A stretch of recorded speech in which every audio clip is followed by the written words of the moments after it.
All of the views and opinions expressed here are those of the individual speaking and may not be representative of Konig American. At times, language may be considered vulgar. Listener discretion is suggested. You are now listening to the Konig Behind the Wheel podcast.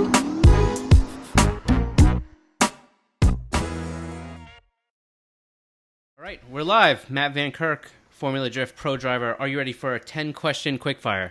All right, let's do it. All right. Assetto Corsa or Forza? Assetto Corsa. SR20 or RB25? SR20.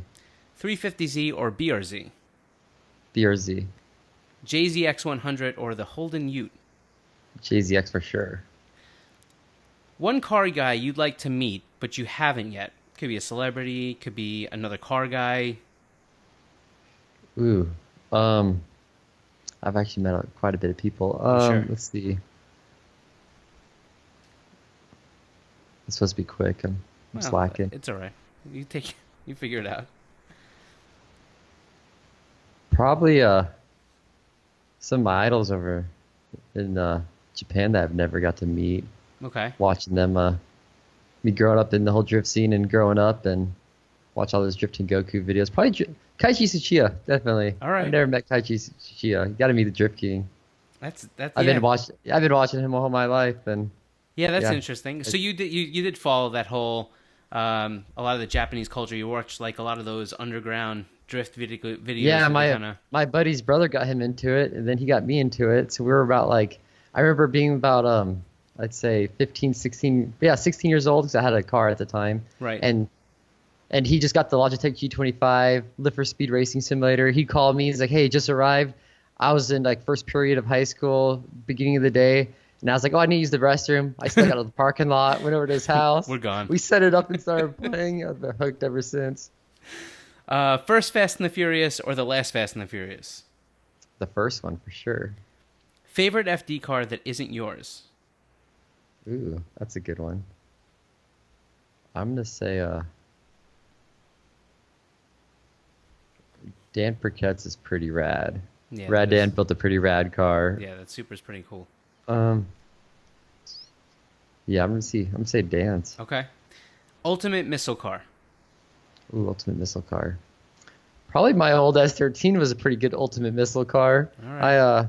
I had that thing for I still have it, but I had it for 7 years, and it's gone through SR20, single cam KAs. I've let my buddies drive it. They've wrecked it into stuff, into cars, into walls. I've wrecked it, and for whatever reason, it just keeps going. Wow. All right. I bought a $50 KA for it, and it was the most fun I've ever had, all summer long. It lasted about, I want to say, 2 years on that engine till it finally rod knocked, and right. yeah. It's pretty much bulletproof. Yeah. Well, I don't know. I have mixed feelings about the KA. Let's see. Sorry. So we're taking it back here. Tanner Faust or Samuel Hubinet? Tanner Faust. Park? Is that what? Go ahead. With that question, is it who I want to date or my favorite driver? Or Well, I was insinuating favorite driver, but I mean, that brings up a whole other set of questions that we don't have to go into. Park or Evergreen? Oh, that's a good question. I gotta say Evergreen because I grew up 15 minutes away from there. That's my hometown track. Okay. Park's really fun though because you just got turns back and forth. It's Yeah. a lot. Yeah, but Evergreen, hands down, I gotta give it to Evergreen. That's where I grew up, and They're just so different. So they're just absolutely so different tracks. So I like to hear when people are from the Pacific Northwest, kind of where they feel like Travis. Travis lives right by Park. He grew up drifting there, and Yeah. I gotta go Evergreen 'cause that's where I grew up drifting. All right, fair. So I'm Scott. I'm the marketing director for Konig Wheels, and today our guest is Matt Vankirk. Matt Vankirk is Matt Vankirk is in his rookie season of Formula Drift Pro. Matt received his FD license after his third place podium finish last year in FD Pro 2.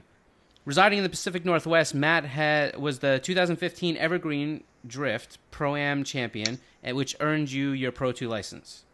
Mm-hmm. Matt is an extremely talented driver that is only getting started. He brings a lot of excitement and aggressive driving style, but he does so with poise and makes it look smooth and effortless. Matt, thanks for doing the podcast, man. I appreciate it. Yeah, of course. So, we've been working with each other for 2 years, but the interesting part is we didn't meet in person until about a month ago out of New Correct. Jersey, which was interesting. Very interesting. I would have liked it to be sooner, but No, fair. Yeah, fair. Me as well. But what I found interesting was your team it's all love. I mean, your entire team. Your team genuinely feels like family. And I've seen a lot of teams. There's a lot of teams out there. Some of that, well, not a lot of teams, but there's some teams that are family, like the Strattons, right? Like Dirk's team is, they are family. But when I came around your team like clearly exudes love. They love you. They love the sport like 100%. And I say that with the utmost admiration. It's hard to find the teams. There's a lot of teams that are very, everybody has a place and everybody has a job and it's very regimented. There's other teams that they're all friends and they're very close. But finding a team that like legitimately feels like family is not something that I witness a ton. So, well, yeah, that means a lot too because they're not making money. No, I can't afford to pay them. Right. I'd like to. We're all doing it for free and just because we love doing it and we're all trying to progress together and make it happen. Yeah. No, Without those guys, I wouldn't be here and doing what I'm doing. It's so easily felt. It absolutely is easily felt. I mean, between Greg, who kind of feels like the dad, advisor, crew chief, and then Crystal, right? Mm-hmm. She kind of feels like that, the team mom, but like she's the one that makes shit happen. You can tell she's got that definitely. fire. Yeah. And she has a little attitude when she needs to too. Yeah, but she knows exactly when to stand on it. To stand on you guys and be like, all right, like get back to work, like let's finish this up exactly. already. And Greg does a lot too. Yeah. So she helps a lot helping him out and then leading him on the right path because even while on the grid, he's doing the tire pressures and helping Crystal with the tire changes, but he's also doing media out there for me too with his phone and my phone. I know. So we have stuff to show our fans and supporters. He loves it. And for people that are watching, if you ever see the guy with the handlebar mustache, that's who we're talking about. Yeah. And then you have Jesse. He does a lot of your media and kind of running around PR and all that. He's been a very good friend since ninth grade in high school. So I've known him almost the longest out of everybody, and he's been by my side since day one, helping me out. Give people a breakdown of the other team members that you have and kind of their roles. Yeah, well, we got Justin. He's a spotter. Right. All of us are from Evergreen, Pacific Northwest, Washington, other than Greg and Crystal. They're in LA area. And then so they fly out to the events, and a lot of the times Jesse and Justin, all them, they drive with me and whatnot. Man, so you have this kind of team of friends. How did you start to hook up with some of these people? Some of them are your friends, right? Uh-huh. But like Greg, how did you hook up with them? Like, well, so with Greg, me and Jesse went down to try out for the Octane Academy. I want to say that was back in 2013 or so, maybe 2012 even. Okay. And then so we were down in LA for that. And then I had a buddy, I think it was Cody Griffith up here in Washington. And then I wanted to go see some the drift scene down in California. So I hit him up and I think he was like, "Hey, I got a buddy Greg down there, give him a call." So we literally just gave this guy a call. We didn't know him. We never met him. We never heard of him before. Right. And then I said, "Hey, we're down here for the Octane Academy and whatnot." So he's like, "Oh yeah, cool," And then I don't recall if it was I think we met him at the. I don't know if we met him beforehand. I think we might have met him beforehand. He has this thing called Pepper. It's a school bus. He turned into a car hauler. It's pretty awesome. And also a party bus. Yeah. So when it's not a car hauler, it has like a little sofa in there and a stripper pole and all sorts of stuff. Yeah. But I think we took that out the night beforehand, and then the next day we met him at the Octane Academy, and then everybody that was there trying out loved it. We all rode on the top of it, waiting for the tryouts to start, and ever since then, we've kept close and talked, and then when he comes up here, he hits us up. We go down there, hit him up, and then he knew we were doing the pro-am and doing all that. And then after we started doing he came up for a couple pro-am events and stuff that helped us out, and then we got our Pro 2 license, and he was totally on board, and he's been with us since. Which is good because he does bring a lot of skill to the program too. Oh yeah, definitely too. He swapped an axle so fast in Atlanta, not this year, but also last year as well. I don't know what it is with Atlanta, but Yeah, Right. we had to call 5 minutes, and he got the axle in just in time for my last qualifying run last year. And without that, we wouldn't have placed where we did. So That's the one we had to go to Injugu, right? The yeah, part. both Right. times actually. Juku's Wow. helped a lot. So They're pretty good, especially with the S chassis stuff. They seem to have a good inventory. oh, definitely. Right. So going back to it, let's run through some of the people. There was Justin. I know we went through him. Who else do we Yep. have on And the? then Jesse, Greg, and then Ivan's a big one too. Yep, So- exactly. Yep. So Ivan's kind of like a team owner with me. You know, we've all pretty much been there helping each other out. We split costs on a lot of the stuff. Right. And so I met Ivan. Funny story. So I had an SR20, S13 hatch. I was doing Pro-Am. I think it was my first or second year. I had like stock knuckles. Car was pretty much stock. I had Fortune Auto coilovers, and that was about it. A cage. It was even my Right. daily driver. Right. So I met this guy Lance through my friend Cody.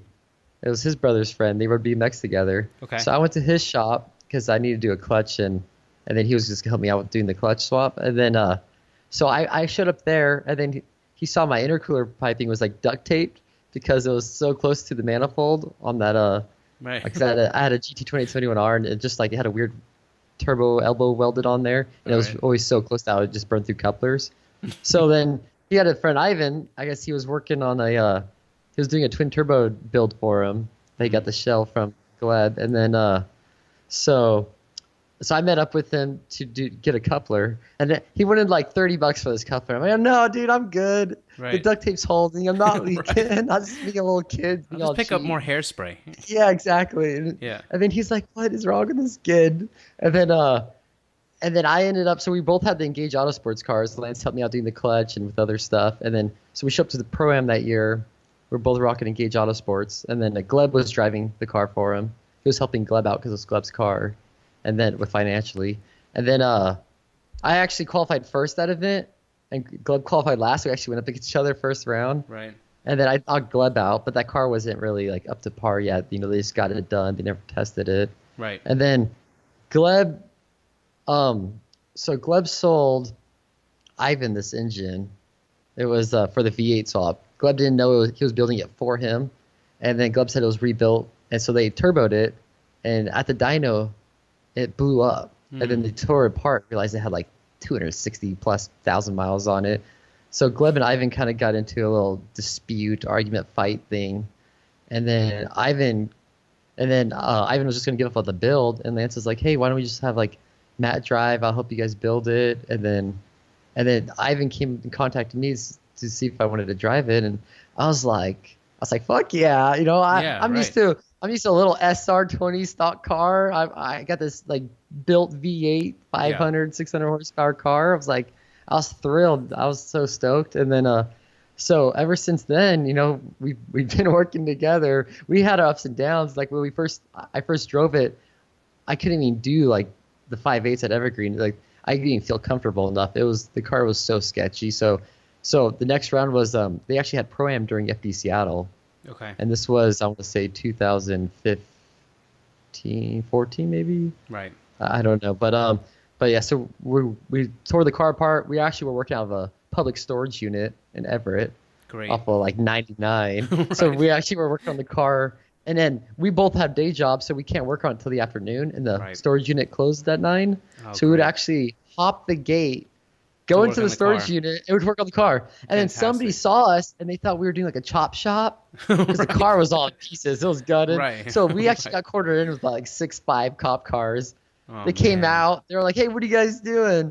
They're like, We're like working people on are- our own car. Yeah, they thought we were doing a chop shop. They ran VIN numbers. They did all that. But then they're like, "Okay, you know," they let us. They're like, "Oh yeah, have a good night," and whatnot. But man. yeah, so we got that thing all built in the storage unit for FD Seattle, and we got it tuned. We tested out if everything was going good at FD Seattle. I think I was following Cameron Moore. He was doing Pro-Am as well Right. at Evergreen. And then I was coming through the infield, and I was like, "Man, what's that smell?" I thought I saw some smoke coming off the hood, but I thought maybe it was just my front tires rubbing or coming through the power alley there. And then as I transitioned, all of a sudden, it was just a big, huge thing of a fireball. I had flames coming inside the car, way above the windshield. I couldn't see anything. There was so much flames. Man. I parked the car. I grabbed the fire extinguisher. I might have been panicking, so I don't know if I forgot to turn off all the switches or not. You might have been. But yeah, but so I got the fire extinguisher. The guy running the little the flag, the little post like at the end Sure. there, he Yeah. ran over with his huge fire extinguisher that they have, and then we popped the hood, and the whole thing was just engulfed in flames. And he went to go use his fire extinguisher, and it didn't work. Oh man. And I was like, how unfortunate is that? So I grabbed mine, and mine was dead. Mine didn't work. It had a little puff, and that was it. And then I was like, so then I just at that point I just walked away and I watched it just burn. And then it took a while for the EMTs and all that to come over, but they came over and they sprayed it for a good 30, 45 seconds, and we finally got it put out. But the whole car was just like gone.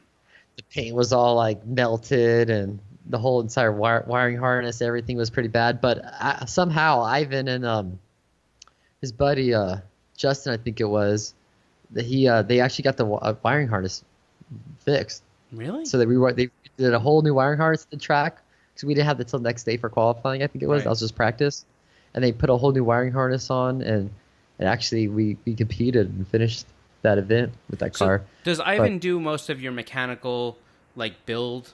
Let's say preseason, kind of the major build portions of it. Yeah, me and it's pretty much me and Ivan. Usually Okay.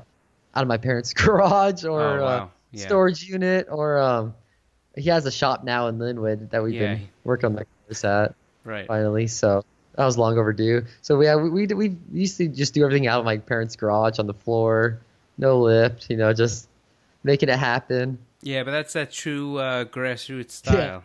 Yeah. Yeah.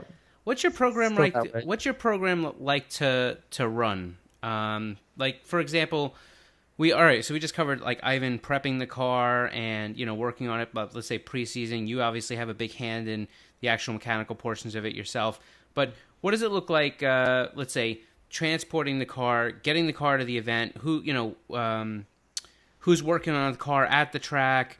What happens in between? Because even you, I mean, like being a driver, there's no way you probably help out, while you're waiting to get ready. But like, once you're kind of, the greatest thing is, we talked about the axle just before, but if there's that video, which is priceless. So if anybody hasn't seen it, they should go watch the 5-minute clocked axle swap. Me screaming for tire pressure. Exactly. But you're in the car. There's nothing you can do it's about things it. that people overlook, we're in a rush to get the axle. I remember putting I put the tires on, Right. and I didn't check the tire pressure, so I know nobody else did. Right.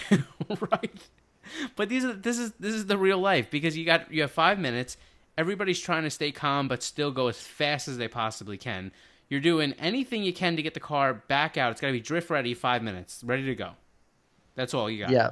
Yeah, exactly. And you're in the car, probably can't hear a lick with your helmet on, screaming, check the tire pressure, check the tire pressure. And I can't hear anybody responding because they're doing their own thing. So I was like, But what does the program look like to run? I mean, you have well, to get the car cross country a lot of events. Yeah, well, it's very stressful. Right. Because financially, I don't got anything financially. So we're like on nickel dime budget. Like before the season started, there's a lot I wanted to do with the car, but I barely got the funds to even try to even go out there and compete. So unfortunately, like we had to leave the car the same way it was in Pro 2. Right. But as far as how everything goes, I'm like the only one that drives the truck and trailer. Okay. And then so that makes it kind of hard with work. So what I've been doing, so I do IT for the state's electricity and gas company. Right.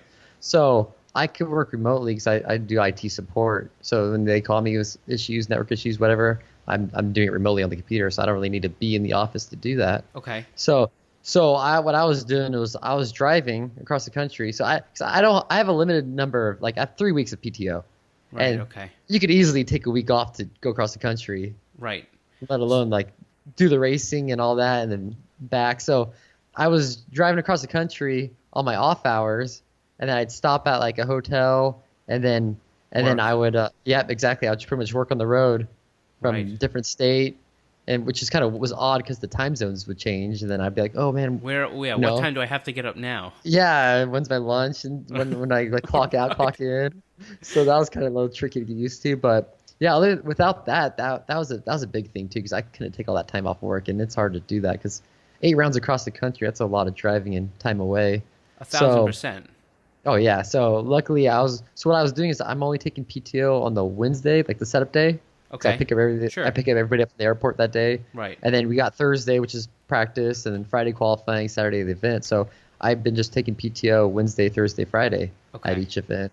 It's And good then, that you have such a flexible job because there's so many people that there are plenty of drivers in FD that have jobs or part-time jobs or gigs, right? Like they may, may teach or driving instruct, or they may own a shop, or they may work at a shop, so they kind of get to kind of feed back into work, and maybe their work's a little bit flexible there. But to have a full-time job while you it run a makes it program, hard. So yeah, without having a job like that, I don't know what I would do. right? Yeah, that's got to 'Cause- be pretty intense. Yeah, so that's how I've been traveling around. And then other than that, everybody usually lands in on Wednesday, flies out Sunday. We usually prep the car before we load it up, so we do nut and bolt check, fix anything that needs to be fixed, maybe address some issues and concerns for next event that we may be able to work on and do. Luckily, we haven't had any major failures. We haven't had any like bad accidents or anything. Right. Because that's also one thing. Because if I'm like in a different state where I don't really know anybody or Yeah, have any where do you pull the connections, resources? yeah, what's gonna happen if I blow an engine or I get hit or car goes into a wall? And because I don't have any spare WiseFab or anything, so if something does happen where like something breaks or I get hit or we have contact, Yeah. I've nothing. I'm done pretty much. 'Cause I don't. That's I don't, scary, man. So that's in the back of my mind too. So as I'm driving, doing qualifying and competition, I'm pretty much just like, all out. But like qualifying or practice, that's still in my head where I'm like, hey, if I go a little too hard here and hit the wall, I'm done for the whole week. So, Game we over. don't have no spares, and I don't Yeah. know anybody else that has like spare maybe S13 Wisefab. So And the guys that do have it, a lot of times they need yeah, it. How can- exactly. Right. No, yeah, you can't just let it go. They're Yeah. And They're while drifting is a pretty hard. community, and a lot of guys are willing to pitch in and help, I will say that is the one thing behind the scenes that you really see, that there's a lot of teams that are willing to pitch in and help out other teams, kind of when they need it. But I mean, you can't give away your parts to the point where you'll jeopardize your own competitive status. no, exactly. Right. And then, but yeah, like for Kuga, he's given us a lot of stuff. Like I the first couple rounds, I didn't realize I have a version 1 Wisefab kit, the very first one. So I don't have those bump stops. There's like a little silver bump stop where it rotates. You change like the different settings. So I didn't have that. So at Long Beach, my car kept coming around the last turn. Like my bottoming? steering wheel, it was just binding, Yeah. like locking. My whole wheel would lock up. Like even in qualifying run, you would see it just like lock up, and I like almost straightened. And I was like, what the heck? But then the next round, Orlando, it never did that. So, I just didn't think anything of it because I redid my alignment, so I thought it was just an alignment issue. Right. But in Atlanta, coming up to the horseshoe, coming up the hill, when I would huck it with tons of angle to like set myself up to come to the horseshoe, like it wasn't every time, but a lot of the time, if I hucked it really hard, I would just like my steering wheel just completely lock. Right. And then I'm already like out of the power band, so I'm like trying to clutch kick it to just use the rear to keep it going. And so like during qualifying, I think it was my first run, I actually like washed out the track there. And then so Matt Kaufman helped me look at the car, and he realized right away, hey, you don't got the bump stops here; it's over centering. So thankfully we got that addressed, and I haven't had any issues since then. And the car's been great. Other than that, Man, I like. so it's just like little things here and there that we're learning.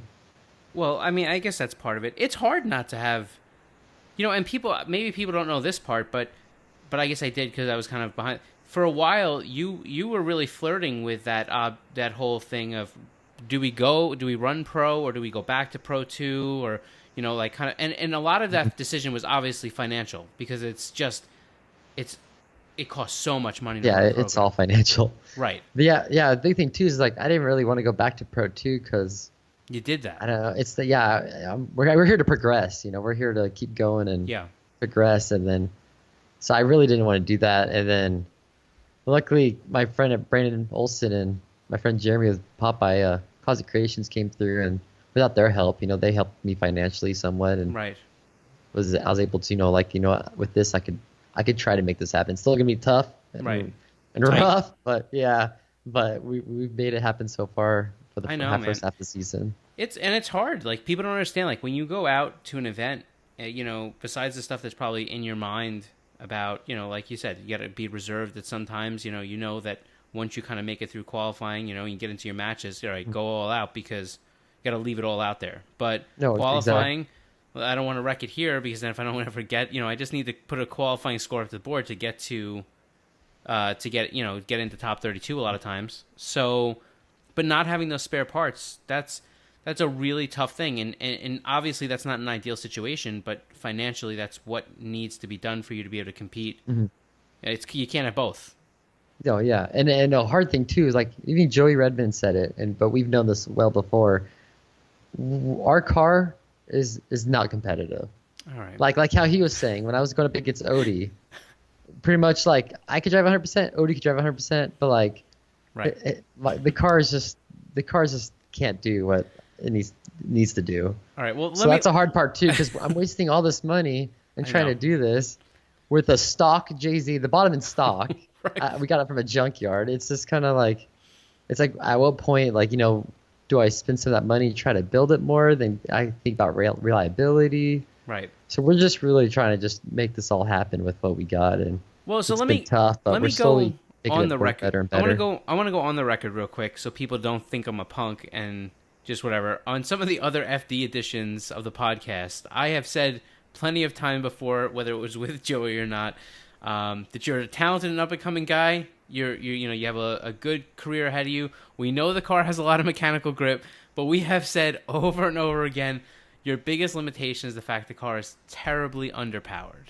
It sucks. Right, the car sucks. I'm not denying anybody that says that. It's tough to drive. Like I'm fighting it. It's not like it's easy. Like it's like try going to, like, for example, go to like a pro event with like a stock engine and have fun. Right. It's like it's going to be hard, stressful. You're going to fight the car, especially with big bank tracks and that's the thing. Big banks like that, they just absorb and eat the power. Yeah, but honestly, I feel like the power is not the power where we're making. I feel like it's not bad. Like okay. I'm okay with that. The problem is I want to say is the torque. Oh, of course. My biggest thing is the low end torque. Because when I'm in it and I'm like way up high on the power band, like it feels fine. I have no complaints. I'm able to reel in some cars even. But the issue is like when I follow or like anything at all, like if I have a little correction or I need to slow down or check up, somebody else slows down, checks up, and I go back to get into it, it's pretty much it's hard to get it back out. Like a lot of times, even in New Jersey, how small that track is. Like I was doing the bank in third, and it was even a struggle sometimes to kick it out. But coming off the bank, where a lot of people slow down, some slow down more than others. Well, when I slow down a little too much there, and I go back into it, even try to clutch kick in it for the transition, coming up to the little power alley, I guess you could call it, like coming off the bank, I was fighting it. I was floored, and the car was just slowly trying to straighten out. It was just slowly straightening out more and more. Yeah, it's tough coming off that bank too. So yeah, the biggest issue with the car I want to say is not necessarily the power, but the torque. Mm-hmm. Especially like it's pretty laggy. I don't know. I don't think my VVTi is really working, or because I did put a bigger cam in it because I am making a lot more power. I'm running a 272 cam, which is pretty big. I wanted 264s, but unfortunately they were out of stock. Right. So I do have a big cam. I have a really big cam in it, so I could play in a role. But yeah, the biggest thing's the torque for sure. Right. I think that's really what's the thing is that's killing us is the low end torque. Well, it makes sense. I mean, that's the part that you would feel and need the most to be able to make. And my Pro-Am car was a twin turboed LQ4, V8 6-liter, had two baby 16G, so I could literally just no matter what RPM, I could be an idle. Yeah, you always had power. I could hit it and it just instant spool, instant power. So I came from that to this, which I feel like it hasn't really like played a toll in that, but it's just really hard to it pretty much I'm like in my lead runs you see how I'm a lot smoother and it looks a lot better. It's because I'm keeping the momentum to keep the car going where the car feels comfortable. But like with some of my follows with some cars, especially in practice, if they're a lot slower, there's places where I struggle and like I like to see myself as my specialties following and tandeming, and it's hard because the car is what's really fighting that where I usually outperform and shine at. It's like, so it's definitely been a tough season so far, and I was actually hoping to add some nitrous because our air intake temperatures are actually really, really high. So we were going to run some nitrous. It'll just help us spool the turbo, like a small, like 30 shot, maybe even 50 at most. And then, so I was planning on doing that. And then after looking at the tune with my tuner, my injectors are pretty much maxed out. So I would have to get injectors and all this. And then I was also going to get like a Chase Berry's brake eliminator kit because I'm still running a stock booster and Z32 brakes. So as I'm following, especially in boost, because Seattle's a big thing. That's why I wanted to change, because in Seattle with such a big bank, I wanted to be able to left foot brake. And if after doing it for a couple seconds, it's just like my brakes just vacuum lock it pretty much. Like the pedals just rock hard. And so I was hoping to get rid of that by Seattle. And you gotta get one of those. You gotta get one of those Volkswagen vacuum pumps. Oh, there you go. Yeah. Right. Put it like a reservoir in, like the old V8 guys used to do, and so create like a vacuum reservoir or something. Oh man. Yeah. So I don't think the nitrous is gonna happen, but right. By Seattle, unfortunately. But I'm looking forward to it. It's a hometown track. Yeah. Last year we did well in it, and it's gonna be fun with the fans. First year in Pro 1. Oh yeah, definitely. Has there been any talk about trying to get some more power into the car for next year? Anything that you would want to share as far as thoughts? I haven't really talked about anything with that car for next year, but I know Ivan wants to build a new car. He's really wants to do a turbo about V8. It with me a bunch. Yeah, he's been talking with Kevin at CX Racing, and we're going to run their turbo kit. Like right now, we're running their mounts and intercooler setup, and we've been working with CX Racing for quite a while. And so I know he's got an E92. Yeah, he's got big plans. Yeah, so we'll still see where that goes, and all right. Hopefully test that car out soon and see how it is. So there may be a new platform in your future. Possibly, maybe. Could happen. Maybe. So yeah. Right. Are there anything else? Let's hypothetically say this platform has to remain in the picture going into 19. Are there any other things beside? I mean, you named a few of them, talking about the changes you wanted to make into Seattle. But are there any other changes that you think? All right, if we had to run this again, here are a few things that we would really just have to do to make this platform more competitive that were within reason.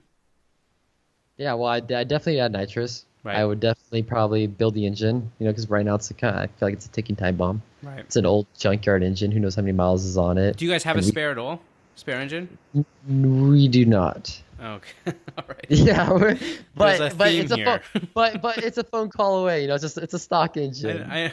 There's importers all around. I get it. I understand what you mean. But we do have like the old engine because last year before, like right when we were about to go out for Pro 2, it was like I want to say a week before Orlando, right before we're about to leave, a week before. Right. We tested the car out, and that actually did used to have a built engine. Yeah. The bottom was built and the head was stock. And then we dropped the valve, and it just pretty much destroyed everything. So that's pretty much where the stock engine came from, and then we've been using that ever since. And just to show you the reliability of a 2J. Yeah, exactly. Right. So yeah, right now the head's got Brian Cower 272 cams, valve springs, retainers, all that. But yeah, we haven't opened up the bottom end or even took the head off. That's crazy. So. Yeah, still stock head gasket and everything. Matt, you said something to me at Wall that instantly threw a light bulb on. We were talking about things you've experienced in your transition from Pro 2 to Pro. And one of the things you talked about was the smoke line. Explain to people exactly like what the smoke line is. That may not know.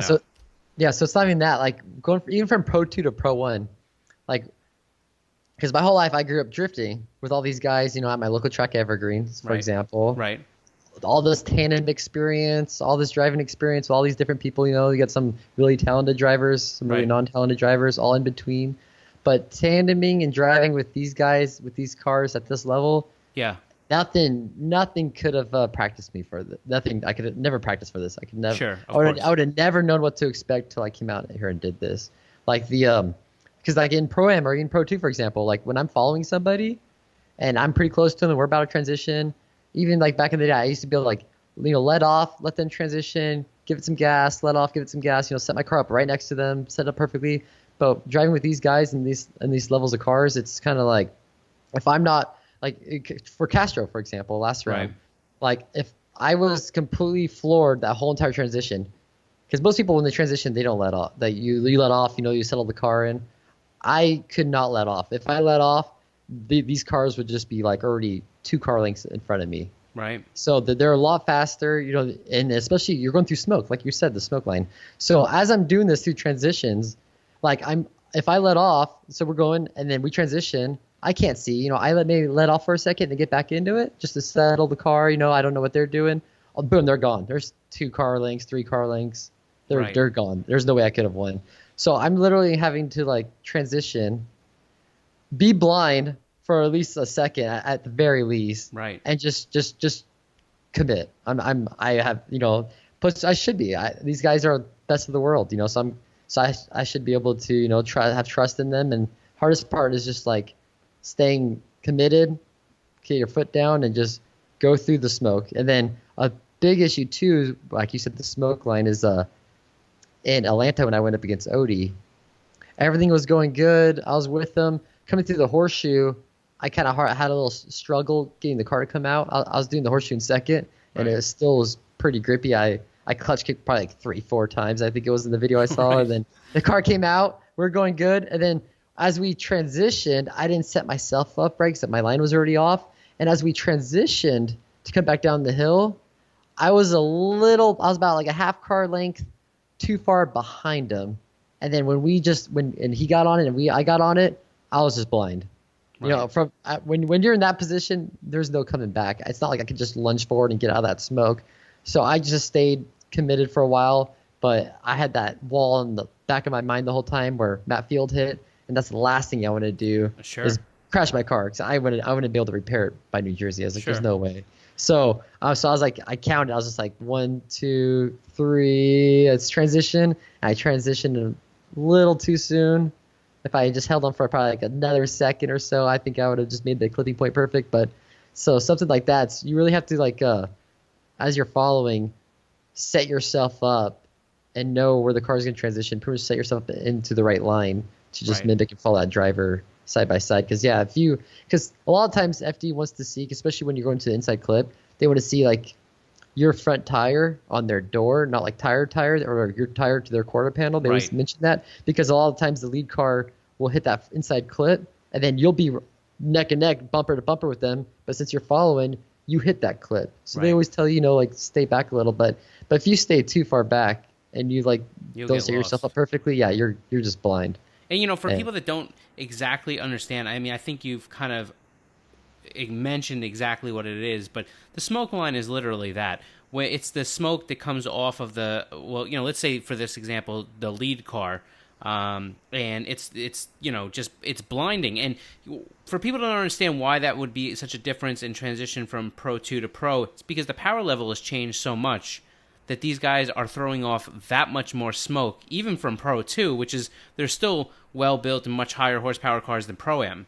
But they throw off this crazy tire smoke, and the one thing you have is, if you just get a little bit behind the lead car in the chase run, or whatever it may be, you have all that smoke kind of blocking your field of vision. So that smoke line was, and this was, and the reason that it threw off a light bulb is, I mean, I've been doing this for a long time, and we've had different Pro 2 drivers for years and different things, and I've asked the question quite a bit, what has your experience been going between Pro 2 and Pro, and I've never gotten the answer to the question about the smoke line. So when you threw that off, I was like, that really is a good one. Like, that really is one of those things that you would never, ever, ever think about, and when it happens to you, you'd be like, oh my God.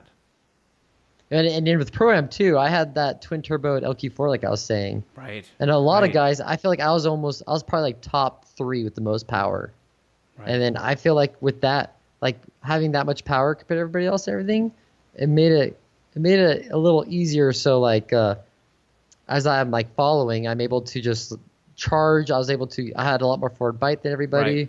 Other than Travis, of course. We were neck and neck throughout the season. In the finals all the time, just being indoors and having fun. Well, another thing that you brought up just now was the reliability. I mean, that's a big difference too. Mm-hmm. In Pro 2 and Pro-Am, when you're tandeming and you have and you're, let's say that you're in the chase position, it takes a lot. You really, like, to be able to trust somebody, and obviously the skill level is going to vary, but in the pro, you almost can. It's almost a little bit more consistent when you tandem and you're in that chase run, right? You kind of almost know those guys for the most part are going to do what they're supposed to do. Yeah, definitely. But there's always times where you sure. don't know what happens, and right. somebody beats a tire, or like Kitsap actually spun out in front of me at New Jersey. I was practicing. I think he might have beat a tire or something else. Like, right. I wasn't expecting it, but I remember that. Yeah. But it's always in the back of your mind, yeah. Especially in practice. In competition, it's like you're all out. Like, so for example, like Field against Forrest, how they came to that coming off the bank where that Field just he couldn't see, but that's a no throttle zone. It's a full throttle zone. There's no DXL, right? And he DXL'd, so it was on Forrest's part. So that's the part where that's what you're supposed to do. So you guys just gotta trust the other guy, and if he messes up, see Field advanced even though he hit him. So that's a big role too, is knowing your decel, excel zones. And even though in the back of my mind you're like, he might have let off here, but you can't see your smoke. You just gotta stay committed. And you hit him, but it's gonna be on the other guy, and you're gonna advance. I love asking this question to some of the drifters. First off, it's a two-part question, but where did your first exposure to cars come from? For some reason, I was always into cars. Nobody in my family is into cars at all. So I was just like that odd duckling that just always had a thing for cars. I remember like even having the Nintendo 64, like before Fast and the Furious and all that, I was always playing like car games, and I had an indie car game on there. I always like actually drifted on Mario Kart 64. I didn't even know what that was at the time. I was just doing it. It was like a little boost. But but I definitely remember Fast and Furious came out, and then you were a bit. I got in the whole import scene and Need for Speed Underground. Right. I was I remember like at school, and like when I get home from school, I was like 12 years old, and my parents were going to give me their first car. I remember going like online, looking at body kits and wheels I could get for it, and all this stuff I could do for it. I was like 12 or 13. Right. I know, so it's crazy. I'd always got like Import Tuner and Super Street magazines, and so there's like I was always into cars, and all my buddies, we rode BMX, and they were all into cars, and so we all kind of just clicked. I get it. I had the stack. I used to categorize my magazines by like, there was the issue date, you know what I mean? Like literally it was like a little library. I saved all the magazines. That was like the thing then, but yeah, I'm the only person in my family I know that was really into cars was my great grandpa Lincoln, who I think I met when I was like 2, but he passed away. He was pretty old. Yeah, but he had dealerships. He was always into cars. He did racing, but so I must have got that one little gene. It must have passed to everybody else and came to me. What was your first exposure to drifting? So my buddy got me into drifting, but I didn't drift till I was 19 years old. So I got into drifting when I was about 14, 15. I'd go to Evergreen. I'd watch like Walker, Gleb, Roland, Nikolai, all of them, local FD guys, and back in the day. But and even when I was 16, 17, even though I was like into drifting, I was always looking at drift cars, but I just couldn't afford it. They were expensive. They still had drift tax and all that. So I didn't get a first drift car till I was 19. And I ended up buying it from some old lady for $800. Knocked on her door, and I was like, sweet, welded the dip, and went downhill ever since. But my first experience, like actually riding in a drift car, was a guy named Tristan Gaze. He had a white S15. Okay. This was probably 2010-ish, maybe 2011, somewhere around there. And I remember riding in it at PGP. Okay. There's a called Pacific Grand Prix, and it was at like Pacific Raceways in Seattle. It was like a go-kart track like park. Okay. That we actually were allowed to drift at the time, but not anymore. But so I remember riding in that, and then and I honestly remember at the time, I was doing all the racing simulators for a couple of years. I knew in my back of my mind, I kind of knew how to drift, but like I'd never done it. I just remember being in the passenger seat, and just in my head, we actually went off track a couple of times in this guy's car. My very first ride along, it made like 400 horsepower, this little go-kart track. And I remember just sitting there going, oh, let off, nope, do this. I wasn't saying anything, but in my head, I was kind of like correcting him. Right. And I never even drifted before, but just because the driving simulators, I'm like, yeah, and I was just like sitting there correcting him, but I was scared. I was scared shitless riding that guy's car. First ever drift experience. I was still hooked. I wanted to go do it, and like I said, I bought that car for $800, and welded the diff and started to do a little street drifting, which is bad. Don't do that at home. But I did that for a while, and then went to the track. My first drift event was at Pacific Grand Prix there at it was March 12th, like 2011. It was my very first drift event. Right. And I remember me and my buddies were tandeming, and he spun out, and I even like hit him, and I didn't even care. My car was like completely clean. It didn't have a scratch on it. And I have like big dent on the quarter panel and door at the time, and I didn't even care. We got out, high fived. I was having the time of my life, and ever since that moment, I've been pretty much hooked. And growing up and doing the whole drift scene too, and all that before I started competing, I did quite a bit of street drifting. Like there's all these on-ramp videos. Like there's some pretty big on-ramps around my house, like where we live in Seattle, and I did quite a bit of them. And like I got kind of known for that because the videos went a little viral and stuff like that. But I definitely learned my lesson the hard way there. I got like 2 recklesses, and my friend Phil Sue with Diversity to Law, he had to bail me out. One of them, the judge issued me he said, depending on your essay, you're going to be your jail time. Oh. He issued me had to be a 5-page essay, had to cite my sources, and it was on like U.S. traffic safety and pretty much casualties on American highways. So I actually wrote a pretty good paper, I feel like, and he liked it. What was your sentence? So he didn't. I didn't get any jail time or anything. So it was a good essay. Yeah, but I think it was like a decent fine and a license suspension maybe for like a month at most. So I kind of got a slap on the wrist. So if there's any kids listening, don't skimp out on English, because if you ever get a reckless charge and they ask you to write an essay, listen, you heard it here, folks. First, Konig has said to you that it's important that you know English and that you're very good at writing essays, just in case the law should ever require you to write one. No, but yeah, it's definitely a good thing not to do on the street. But right, but I wasn't doing so. I wasn't going like drifting through intersections or stuff where people are around. Like the on-ramp, there was nobody around. Yeah, well, if I crashed, the only thing I was going to hurt was myself. There's concrete barriers everywhere, but it's definitely right. The police feel lesson learned, young and dumb. The police feel differently, though. Man. Oh, and I can never forget this. When I went to the court too with the other judge for the other reckless, right? He asked me, he's like, "Do you know who Tanner Faust is?" I was like, "Yeah." I was like, "Yeah, he drives the Rockstar TC in front of the drift." Guilty. He's like, "If you want to be like Tanner Faust, stop. Take it to the track." Right. So well, at least he knew who he was. That. Yeah, I thought that was pretty funny.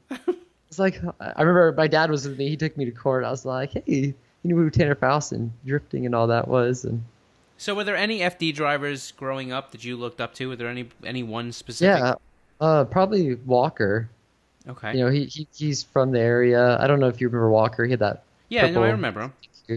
But yeah, I grew up watching him drift, and he was like, the local superstar for Evergreen Drift. So right. And he went out there with SR20 against these guys. He was low powered and. Well, it was a different time. It was a huge different time, but it was still like he was the only SR, I think it was, and right. Even though it was because I think Justin Pollock at the time had that rotary even, and so it definitely was a different time. But yeah, I always looked up to him growing up, and Gleb and Roland, all of them, all the local guys that used to go out there and shred. What was it like your first, so let's go to Long Beach, first Pro 1 Series competition. What does it feel like? Extra nerves? Yeah, I mean, you're going up against some of your role models, some of the guys that you've been looking up to for a while, or guys that you kind of haven't had the experience to necessarily drift with yet. Yeah, especially with Osbo, too. I've always looked up to Osbo. He's always been one of my favorite drivers. But it was definitely a lot of nerves. I always get nervous before qualifying, even before practice, first lap out. It can even be at Evergreen. And I'll get nervous. I don't know what it is, but I'm just like, I always get nervous. But keeps you on your toes. Yeah, I feel like it doesn't affect me that much too, which is a good thing. But I definitely work myself up a little more than I should. I've been kind of working on that. But like even if I feel like even if I go to a pro-am event right now, I'd still be nervous. Going qualifying, doing practice. But that's what it's a rush. That's what we're doing. We're having fun and it's that adrenaline though. Thrill. Yeah, exactly. Yeah. But so I have to say, coming into pro, man, you got issued some tough matches. Well, let's not call them tough. You got issued some big matches in your top 32s right off the bat. You had Osbo, you had Bakchis, you had... I mean, listen, it's a heck of a way to set the stage, but I think, and we've spoken about this before, but I think it's in a good way. Right? No, yeah, definitely. Yeah. Like, I'm here to compete with them, so it's not like I'm like, oh, I lost because I went up against so-and-so. Of course. Like, you can't say that, because I'm here to beat them. I'm here to compete against these guys. Just because they've been in it doesn't mean anything. So it's like, it definitely was nerve-wracking. I'm glad I did go up against these guys, especially Osbo. Like, I go up against... I remember just lining up next to him, looking at him and being like, holy...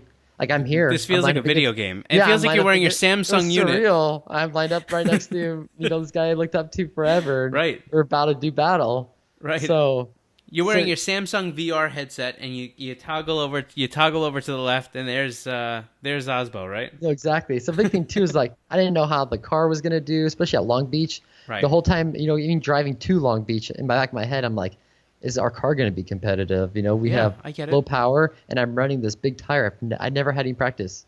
The only time I ever drove on that tire was Long Beach. So the Pro 2, we had a 255 because it's limited to that. Sure. Well, I could have chose to stay with that, but I decided, I was worried about keeping up with these guys, so I decided to go to a 275 this season. Right. And I never, even the Pro 2, I had issues with grip and power, and so I was just like, you know what, we got to be fast. So I didn't know what to expect. So as I was like, learning the track for the first time and the rush of just, being there and just seeing everything and going, okay, now we try to get that out of the car tire pressures, like pretty much like it was like a whole new setup to me. It almost felt like. Right. We even changed wheel sizes, right? We ran Pro 2, we ran 9.5s all the way around. Yeah. And then this year we went 10.5 in the rear and 9.5 in the front on the hypergram. So.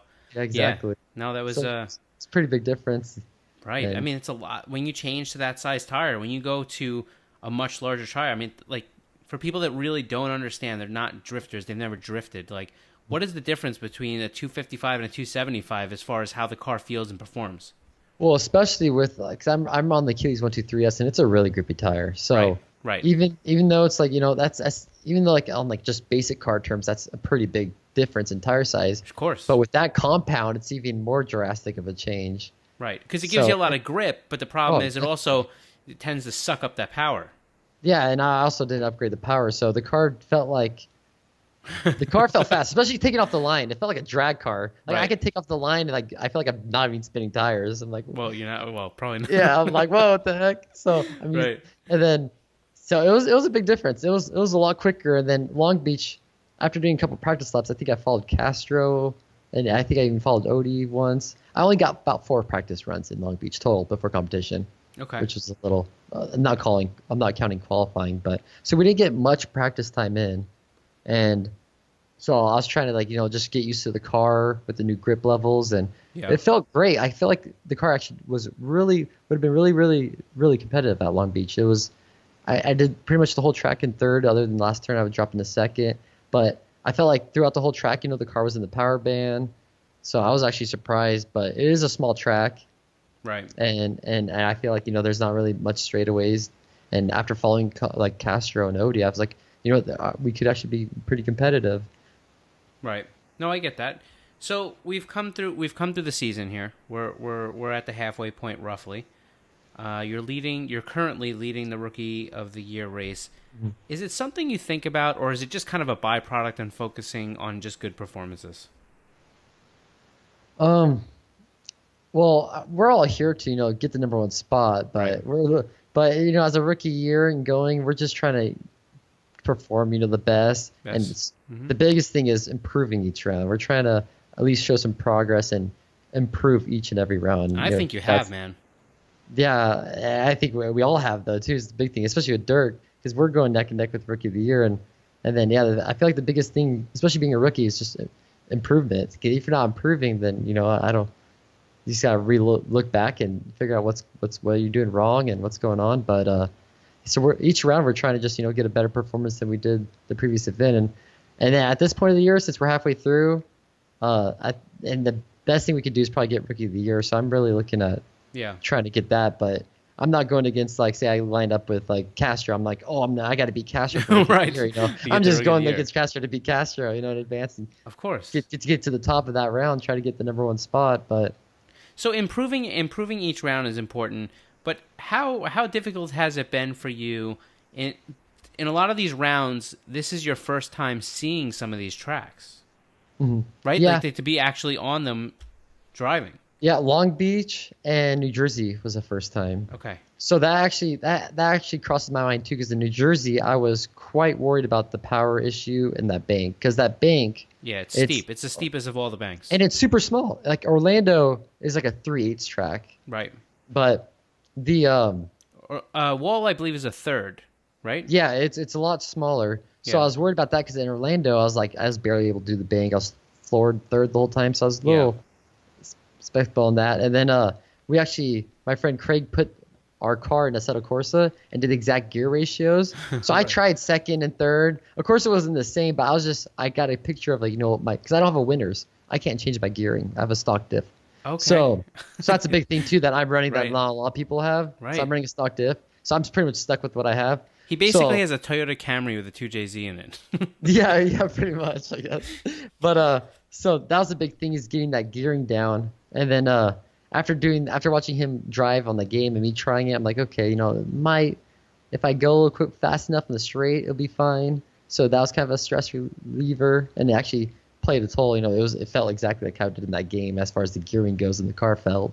But yeah, big thing too is with the not having a winners, I can't change the gear ratios and set the Right. car up a little better each event. And going to these tracks I've never been before, you know, I have all this stuff going through my mind, like, is the car going to be okay? What gear should I be in? Right. Should I try to maybe get a smaller tire? And that's the thing, like, you don't have any feedback of suspension settings from, like, I was here last year and this is Exactly. what we did. We can't kind of start the car off where we thought we were last year, kind of thing. So that's a big thing. But you've mentioned the game, and I want to go back to this, because I think this is probably one of the coolest things, and you are definitely one of the ones that, in my head, really brings this up.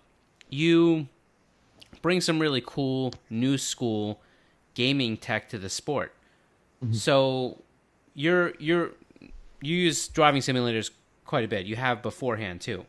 Yep, in the past. I don't do so much as of now, Okay. but Well, but now you in get the real past I thing. did a lot. Yeah, but in the past I did a lot, even doing pro-am and stuff. But like I said, like with Craig, like you could literally set the car, like we have the car in a Assetto Corsa, and we could literally set up the gear ratios to the exact T. He has a 1-to-1 scale of each FD track, so the power, we could kind of make it the same roughly, but you know, it's not going to be exactly like the real thing, especially Right. with the Assetto Corsa. Like, it's not going to have the power to grip ratio exactly like the car, Of course. but it does have the exact gearing. So it's things like gearing, you know, we could see what gears we need to be in, and I could just drive up to the track and then not initiate, just so I could see what RPM I'm going to be initiating yeah. come that event. I'd be like, No, okay, it's crazy. So if it were like, if I'm noticing, hey, right now, like on this game, we're initiating with a little bit lower power band than we would like, then I have to think to myself, you know, I should maybe try to go a little quicker, maybe get more wheel spin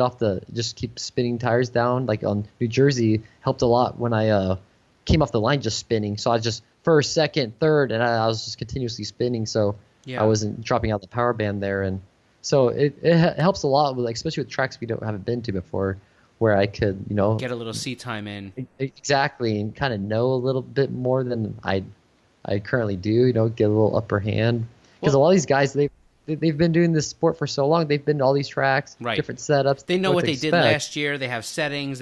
It's much easier to set a par going out the gate.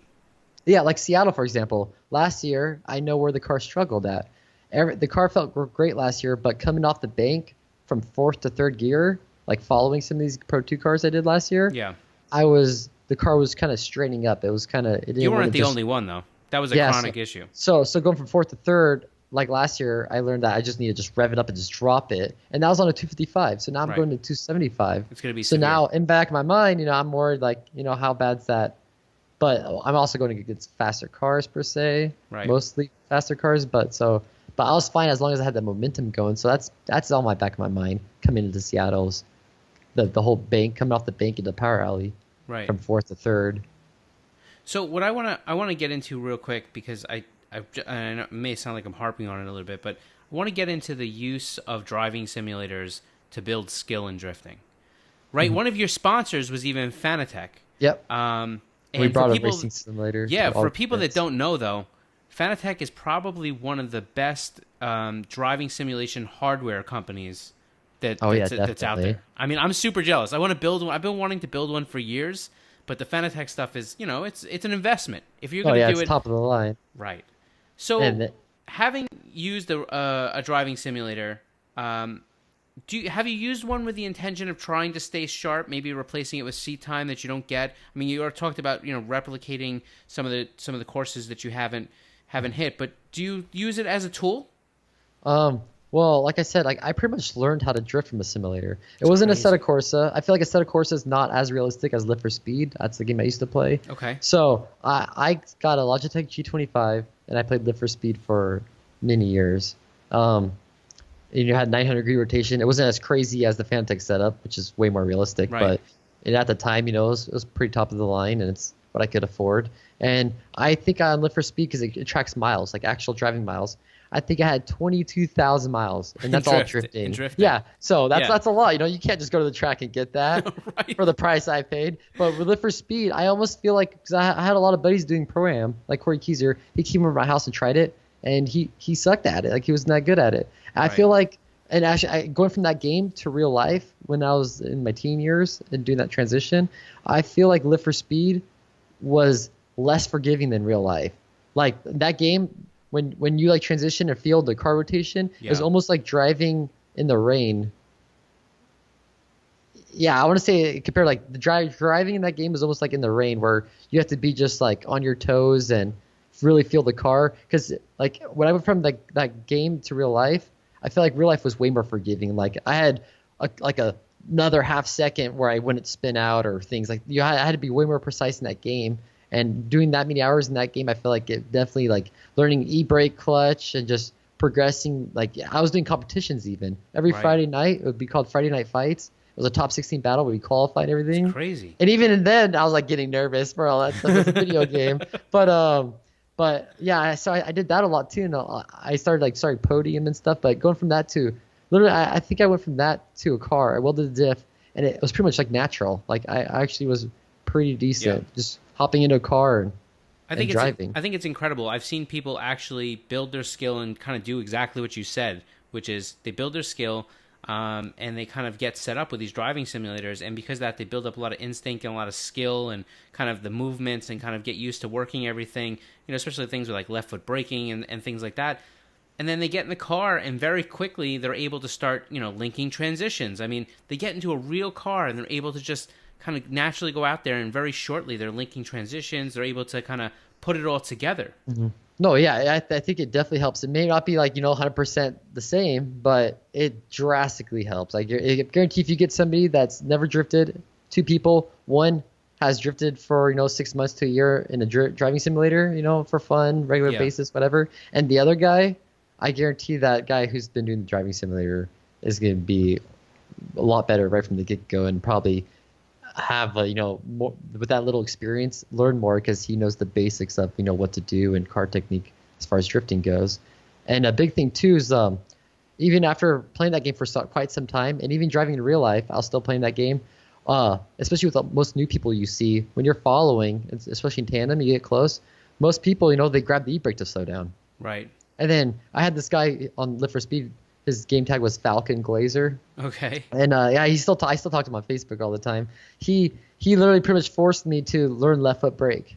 Okay. And he literally was like, stopped hitting the e-brake, and then he actually he helped me out, and I started doing that, and I got so much better in tandems, because with as far as e-braking goes, when you follow somebody, the e-brake's either 100% or nothing. Right. When you left foot brake, you have the modulation. Control, yeah, you have a modulating brake pedal of you drifting, so you could precisely slow down as much as you would like. It's not just lock go and the car going back and forth. You could just make it smooth and just stay with the car. So if it wasn't for that, and because you're not gonna just hop in a car, get door somebody and try something new, right? That's right. That's intimidating. It's like you're not gonna know what to expect. But having to do that in the game, and then I was like, okay. Then I was like, I knew the basics of it. I applied that to real life and then learned from there. Right. So F1 drivers, Indy drivers, a lot of these. Granted, they're all using driving simulators in different. You flight pilots. Don't get me wrong. They're $1 million,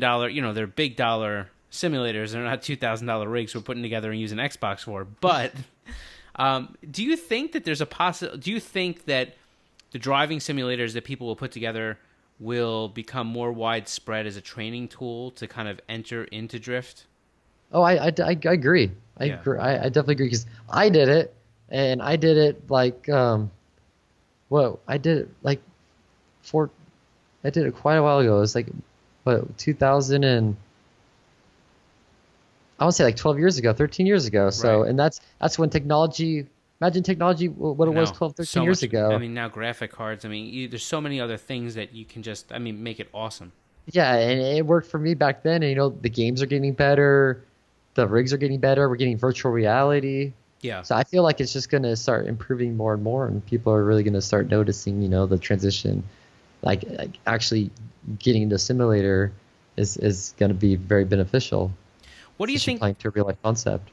Well, yeah. What things do you think someone should get if they're trying to build their first driving simulator rig, maybe with the intention of improving their driving skill for drifting? Well, as far as what was the question? So I guess the question is if I like for let's say even a guy like me, I wanna build my first simulator. What things should I start to get together? Let's say modest budget in that $1,200 range, because we got to put something into it. But what kind of things would I be trying to get together? Well, definitely things like a computer. Right. With older games like Live for Speed, I played, you didn't need that good of graphics card and stuff like that. But with Assetto Corsa, you need at least a mild build gaming computer. Right. Okay. Especially if you're going to do VR, then you got to go a little more high end. And then, but pretty much, as long as you have it starts with the computer, you got the computer that could handle it. Maybe like a cheap 1050 Ti, $200 graphics card or something would work, just to get started. But other than that, you pretty much all these simulators, you could get the whole setup, like a Logitech G27 or the Fanatec. There's quite a bit of different options. You can even get some off Craigslist, old G27, G25 for those are going pretty cheap, like $100, maybe even less, $60. Right. So you could really get started for quite cheap. You could just use your TV in your living room, have the setup. You don't need a crazy race seat or anything. Right.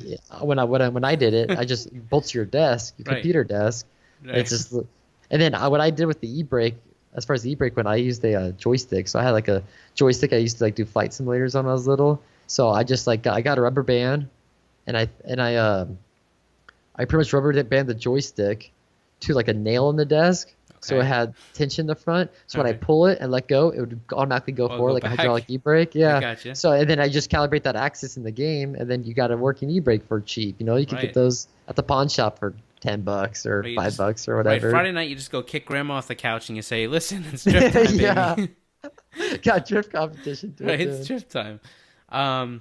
You're a big gamer, right? Yeah, I play games quite a bit. I play Counter-Strike and stuff. Okay.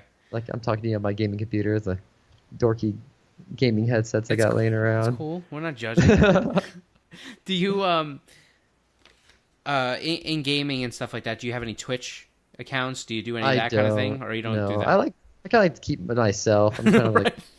I like my gaming to be private. My alone time, though, but I always thought about it. You see people doing it, but right. Yeah, it takes it's a personality to do that. You really got to be dedicated and nonstop. I just think it'd be funny to see an FD Pro driver get on Twitch and try to start shooting people in some games. But even in the driving games, just go up there and start doing battles. We actually always thought about that, doing I actually did stream one time playing the driving simulator because my buddy has it at his house. Yeah. So he gave it to me for a week, and I set up a little Twitch and went on there and drove. But yeah, we always thought about doing a Twitch and just to stream drifting and do these little competitions people do, because my car is actually my buddy Craig, who goes through the events with us and helps, and with Nick. He's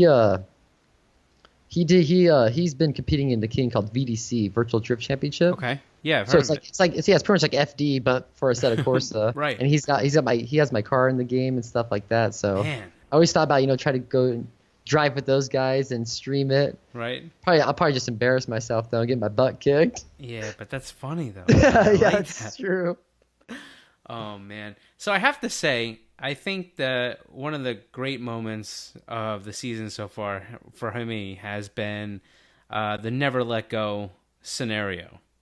Yes. So just to bring people that don't know, there was a live stream that happened, I believe, during Orlando. And you were having an interview with Lorette Nichols, who does the live stream, the Formula D live stream if you log on, to where you both awkwardly were holding the microphone in almost a battle-like situation during the whole time during your interview, which was awkward at first, but absolutely hysterical. And you seem to play it off well. In fact, people, if they go to your website, they can buy themselves a T-shirt with a nice illustration, and I think some Yeah, we got decals some and stuff. stickers too. Yeah. Yeah, the stickers were a big hit in New Jersey. Yeah, no, I know. I saw them, and it was hysterical. And then I think you made reference to, you got interviewed again during New Jersey, and I think you gave Lorette another little. Yeah, I waited until the end. I Right. kind of did a little tease like I was gonna do it, then I pulled back and waited till the end. Oh my god, But it was fantastic. But that first interview, pretty much, I was nervous. I was thinking about the whole time right before we started. What am I Right. gonna say? All that as a first interview, and especially with Evergreen, with Ben White on the microphone. I'm used to going up on podium. He actually gives you the mic, hands it to you. I'm used to grabbing and talking. Right. I'm not used to somebody holding it for me. Yeah. So my whole head, I'm just thinking about what to say, Right. what to talk about, and then so I was just kind of like when she put it up to my face, it was just like a natural habit, To grab the grab the mic. microphone, you grab it, talk to it. So Yeah. then I honestly, as I was talking, giving the speech and talking with her back and forth, Right. in my head, I had no idea I was holding the mic with her. Oh my God. I didn't know that till after the fact that I was like, I was holding the microphone with her because I'm just So like, funny. I was so focused on the interview that know. I just It was totally so lost. good. My- Man, But- it was so good. And but I like how you had the humor to play it off, and the definitely. shirts Here, and the let's see if I decals can are find it fantastic. here. Somebody actually just showed me on Talladega Nights that he actually did the same thing, and they sent me an Instagram story. I thought it was pretty funny. So hopefully it's Oh man, it's so hopefully it's good. fun If to anybody's show. listening, and you haven't seen the interview, go look up the hashtag never let go. Go look at perfect. It's something. still here. Yeah. Yeah. So here, let me show the microphone real quick. Let's see if this works. So here's Yeah. Talladega Nights. Right. You can kind of see it. Holding the microphone. Right. That was pretty much Pretty me. accurate. Right. Didn't have to do with my hands there. Oh man, that's fantastic. That was pretty accurate. Yeah. It's a It was good all that moment ta- though. It was all that Ricky Bobby watching Talladega Nights was in my head, I guess. Right. My interview. Oh, it's so good though. But if you haven't seen it, go check out Matt's interview and see exactly what we're talking about. It's fantastic. It's funny, and then you can go buy a T-shirt and you'll like it. So Even some drivers started to do it. I know So, it's so funny. It really is good. So I have to say, I think you're the envy of a lot of guys because your girlfriend drifts too. Am I right? yeah, she has a 2015 BRZ. Wide body. It's wide And- body. The engine's all stock, but it's got exhaust, and we have a PBM Engel kit on there. Yeah, I think most guys would say that they would love to fall in love with a car girl. So I think Yeah, that's it's definitely fun. We haven't got the chance to tandem yet. Oh, Because, really? I usually don't. Well, we usually take turns in her car. Okay. Because I usually don't take my car to those events, and Makes sense. It's just a headache, The car is just like, Well, and you don't really need to put it through anything more subjective because oh if you no, break it down, and you're I go down. through 2 laps a set of tires. It's not like back in the day when I used to go out with the junkyard tires, have fun Right. with my friends all day, and it's just stressful to operate. So we just been going out Right. in her car and having fun at the local events and stuff. Did like she that. drift? Did she drift before you met her, or was that a kind of a culmination of being around you so No, much? no, she drifted before I met her. Did you meet her at like an event? Like that's kind of how Yeah, it happened. it's kind of how we met. Yeah, it was That's actually she was gonna. There was like this LAN party thing for for gaming computers. Like we had All it right. was like Northwest Esports event. I didn't go to it, but I saw her. She was going to it, and she was from the track and stuff. And then we were like, oh, I didn't know you were into that too. So we actually played games together too. She plays Overwatch and stuff. But so we Perfect started match. talking. Yeah, we started to work out better and better. And Yeah. then she's actually got really better too. I've been trying to help her out. And after doing that angle kit on her car, because she was drifting with stock angle, and I drove her car, and it was difficult. It's Right. complete stock BC, and then she's progressed quite a bit. I think she's almost ready for grassroots. She's probably gonna do grassroots next year and do a little bit of competition. Was she driving? I looked at her Instagram real quick, and was she driving in that clip where I don't even know who it was, but S chassis car goes sideways. It looks like a park, and she comes to a complete stop right before the car. Oh yeah, that was her. Man, that was some good reaction time, boy. She was doing a park fest there. She actually drifted with Chelsea Denofa in his BMW too. I like Chelsea. He's a cool guy. I don't know him personally. I just mean like he's pretty cool from what from what I could see there. So I wanna before we wrap up, I wanna hit you with one final thought. Where do you see yourself in 3 years as it relates to drifting? Well, hopefully, still doing Formula D. This is like kind of a start of our program. I'm hoping, Right. slowly build it more and more. But it's tough. It's tough to, come out and do this and stay in it. The hardest thing is just keep going. Yeah. We're working on, trying to build a program up more, get some more companies on board, because Formula D, we have a specific demographic. We're all Sure. from like 14 to like 42, and it's on television and all that. It's getting quite a bit of views, and out of all the other motorsports, the people that go to Formula D, they don't watch other sports. Right. It's pretty much they're strictly like Formula D and stuff like that. So we have a demographic that we could sell to. So we're just trying to build a program and try to get some companies on board to help us evolve. And because without that, we can't keep doing this forever. It's Right. tough. It's hard. There's not money in the maintaining sport the car, for winning. keeping the car going, building the car to be competitive Right. as the sport evolves, and Transporting, flying Yeah, all everybody that, in, so- paying for all the meals, all the hotels, being able to do this for 8 rounds. It's an extremely expensive sport, and there's not a lot of money in it. So just because with golf, you're in the top qualifiers, even if you're last place in the qualifiers, you still make a big check. This Oh, doesn't big time. happen here. So Well, it's crazy. Even like esports, for example, like Counter-Strike tournaments, like they have for the professional series, they're going for $1 million right. for $1 million purse for a video game competition. So time to get back into there's VGC. a lot of money and a lot of different stuff, and so Yeah. it's hard to reach out to these companies and with our viewers and everything like that, and try to pretty much sell them, for marketing and advertisement and stuff like that. I know it's tough, and I say that coming from the other sponsor part of it. The industry is not as I don't want to say lucrative. It's not the right word, but the industry, it's a tough industry, the automotive industry, where it's a lot smaller than people give it credit for. So to find non-endemic sponsors and try to kind of wheel that whole thing in to be able to pay for your program, it's extremely. And there is extremely only, important. there's 32 of us, so it's not like they have a lot of options to, for that demographic. But the thing Yeah. is too, it's a big thing too. It's a growing motorsports. It's all the new people are finding interest in, all the Right. new generation car people, and it's fun to watch. Out of all the motorsports, it's fun to watch because it's just straight carnage. You're like side by side going like 80 miles per hour sideways, trying to get as close as possible. Yeah, no, You know, and the judges. It's entertaining. That's a big, huge thing for the fan and the crowds. It's entertaining. 1,000%. And Joey and I spoke about this on the last Formula Drift Edition podcast. But one of the things that the judges and the series has done, hands down, a way better job in the past few years is they've done a good job about putting a lot of more consistency into the judging to make it so that people understand. And they've done a great job about, even if you watch the live stream or the CBS Sports, they've done a good job about illustrating, how it works, where decel zones are, kind of explaining the sport to people so they understand that it's not just a smoke show. There's actually something that's trying to happen here, where the clipping points are. So that's important. And and to Formula Drift's credit, they've done a very good job about trying to make the series much better and much more unsubjective. Oh yeah, in the past 3 years, they did a huge progress. I agree. Amazing progress. Huge Yeah, I agree. improvement. Just for everything, Yeah. driving wise, judging, explain to the spectators, even the broadcast that's like was on NBC Sports. Right. Yeah. So I think it's going in the right direction. No, I agree with you, Matt. Listen, I appreciate you doing this, man. I know. Of course. Know it's hard. You kind of got out of work, and we kind of went right into this. But why don't you tell people where they can find you out there on the good old web? Yep, Instagram, Matt Vankirk 18, even on Facebook.com/Matt Vankirk 18, and Twitter.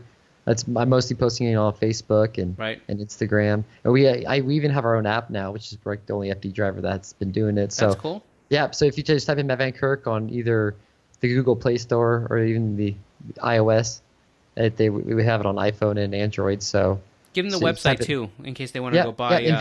MVKRacing.com. We post all of our stuff there too. And they got the shirts and the decals. Everything we post on social media automatically gets posted to the app too. So it's awesome. Okay. Best place to stay up to date on that. Anything else that you wanna tell people where to find you? Or you think you got it? I think I got it. Perfect. Other than at the track, of course. Exactly. All right, that's it for this one. For more info on the podcast, head over to KonigWheels.com/podcast. You can also catch us on Instagram, Facebook, Twitter, and YouTube at Konig Wheels USA. If you like what we're doing here, go ahead and make sure you subscribe. We're on iTunes, Google Play, or YouTube. That's it. We're out of here. Peace. All right.